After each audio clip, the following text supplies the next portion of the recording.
is wearing crazy underwear. He's wearing magic underwear. He is. I mean, under his pants, he is wearing magic underwear. Magic underwear.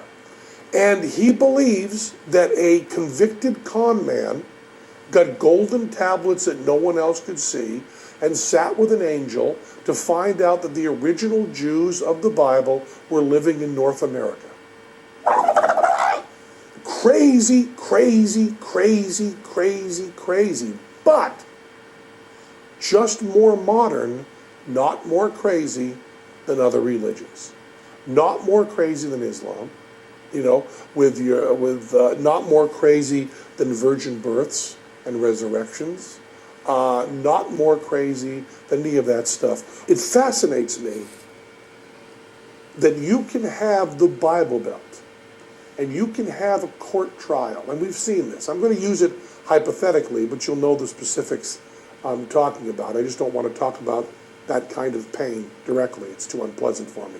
But hypothetically, you have a Bible Belt where you can have a born-again Christian judge. Born-again Christian judge. I believe the Bible is the literal word of God. There were talking snakes. There were talking snakes and virgin births, burning bushes, and Abraham being willing to kill his son for God. He believes that.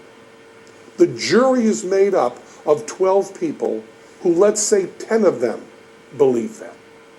And 2 of them believe that, but a little less. Your prosecuting attorney believes that. The people that are sitting in the courtroom believe that. These are all people that know each other in church. And the person on the witness stand says that she killed her 3 children in cold blood because God told her to. And every single person in the courtroom decides whether she is guilty or not guilty by reason of insanity. Those are the 2 choices they weigh. And nobody, not the defense attorney, not the judge, not the jury people, not the people in the gallery, not one person stands up and goes, maybe God told her to. It's less weird than the talking snake. Maybe God told her to.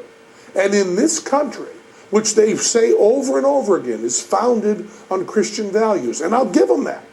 Founded on Christian values. Okay, it is. Fine. This country, founded on Christian values, has guilty, not guilty, not guilty by reason of insanity, end of list. There is nothing that says not guilty because God told me to. And why? Why isn't that there? Why isn't this country allowing in the court system someone to go on the witness stand and go, Snake walked up to me, Snake opened his mouth, Snake said, go into McDonald's, pull out an AK-15, kill 10 people, walk back out, Snake told me that, it's that snake there, he's not talking anymore, I throw myself on the mercy of the court. Aren't you all good Christians? Don't you believe in the miracles of the Bible? You're seeing one now. And that's the part that amazes me, is that kind of stuff. So Mitt Romney comes along, and at some level, doesn't he know what he believes is crazy?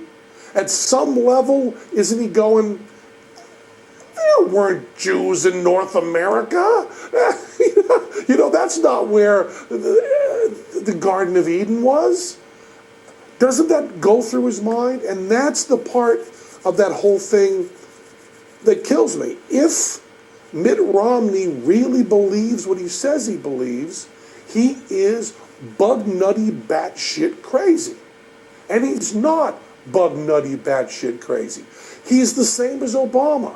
If Obama believes what he was being taught in that church in Chicago, okay, he is batshit crazy. And Obama is demonstratively not batshit crazy. So we have this weird deal we make with all the politicians where we say, you can say you believe bug nutty, batshit crazy shit, and we'll shrug it off because you're clearly not bug nutty, batshit crazy. And all I want out of our politicians is for them to just say, you know, a lot of the religious stuff I'm talking about is bug nutty, batshit crazy, but I'm not. Because I don't think any of these men and women are crazy. And I'll even give you Michelle Bachmann. I'll even give you Rick Perry. I'll even give you Sarah Palin.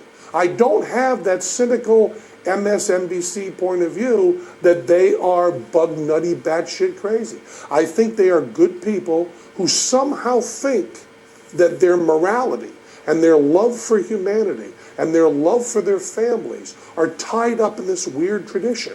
And when they think that the Bible is the Word of God, I think they mean something else. I sometimes think that many other people are speaking in a code that I've not been given the key to. When someone says to me, I believe in the Bible literally, well, I personally, Penn Julette, read about a chapter of the Bible a day. I just read through it over and over again. So when someone says they believe in the Word of God literally, I go back and think about Genesis, where people are living to be 900 years old. And I say, bullshit. And then I think about Noah and the flood, killing everybody? God that loves us kills everybody, and he wants to get 2 of every species and 7 of the ones that are clean onto a boat that floats for that amount of time? And I just go, really? Because you don't act that way. You're able to go to Home Depot. You're able to pay with a credit card. You're able to go to Starbucks. You know how to use a computer. Really? Do you really mean that? What do you mean literally? Do you really mean you're going to stone someone to death because they work on the Sabbath? Are you really going to do that? Really, honestly? You're going to take a rock in your hand and throw it at a motherfucker's head because he worked on a Sunday to support his family? Are you really going to do that? If you mix cotton and linen in your clothing, are you really going to go to hell? What do you mean when you say that? And no one's ever answered me. There's a code going on that I need the Rosetta Stone. I need someone to sit me down and go, Penn, when Obama says he went to that church and they talked about all this stuff being literal, what he really meant was, fill in the blank, tell me, what does he really mean? These people are good, honest, smart, not batshit crazy people, so why the fuck are they saying batshit crazy stuff to me?